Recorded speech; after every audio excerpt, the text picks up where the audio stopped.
Here are 4 really simple modified closed chain exercises that I like to do for general shoulder strengthening. So we're going to use the strap here that's on the back for the right hand. So I'm using the contralateral rope. We're going to be on our knees. This is back rowing in the classical repertoire for one arm twist. Hand is through the strap, grabbing the rope. We're going to stay nice and tall. And I'm going to focus on this nice scapular retraction that's happening here. So thinking of keeping that shoulder blade nice and heavy so it's not shrugging up, we're just going to bring that shoulder blade back towards the spine and then bring the elbow along.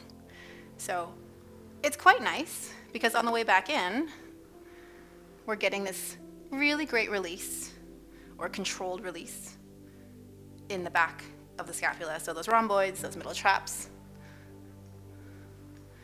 And I'm doing this on a quarter spring or one light spring. I do find it's kind of better to have a lighter spring, and that way you have a better sense of turning on and then also letting go of the muscles.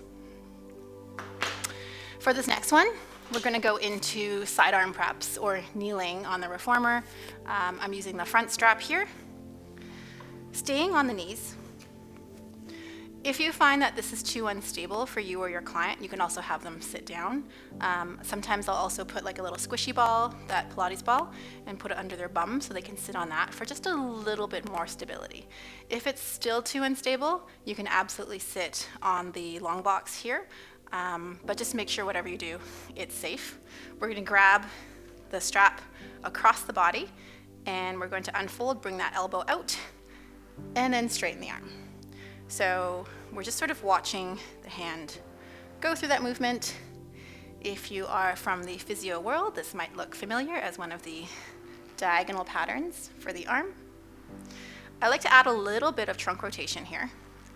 And so therefore, you can get a little bit more of that posterior chain down into the back. We're going to move on to front rowing. So I'm going to switch to a little bit more of a heavy spring, so about a medium or one blue spring. Grabbing both ropes. We're going to stay in kneeling. So we're going to have that foot bar all the way down so it's out of the way. So you can have the knees a little bit apart for a bit more stability, or if you want to challenge your client, you can have them all the way up into tall kneeling, or sitting down and cross-legged is also fine. So from here, we're going to go into salute. We're going to bring the hands towards the forehead. We're making this nice diamond shape, and we're going to press long for triceps here. So there's a lot of core, which I really love, because you're integrating that trunk stability, that serratus with those obliques, to make sure we're getting a nice, stable base for any upper limb strengthening. So folding the arms, pressing on that long diagonal. Notice how the carriage is moving. We don't want to kind of go to the side and then the carriage doesn't move. But we're pressing out into a little bit of a Y arm or a V arm, and then coming back in for a diamond. Lastly, we're going to do front rowing. So we're going to have the legs folded underneath us. We're going to press forward, drop the hands down, dip the thumbs, bring them up, and then all the way in a big circle and tuck them back in again. So reach it forward, dip the thumbs down, pinkies towards the ceiling, reach around, tuck the elbows in. So I kind of call this robot arms. So we're going to reach forward, down, up, and around.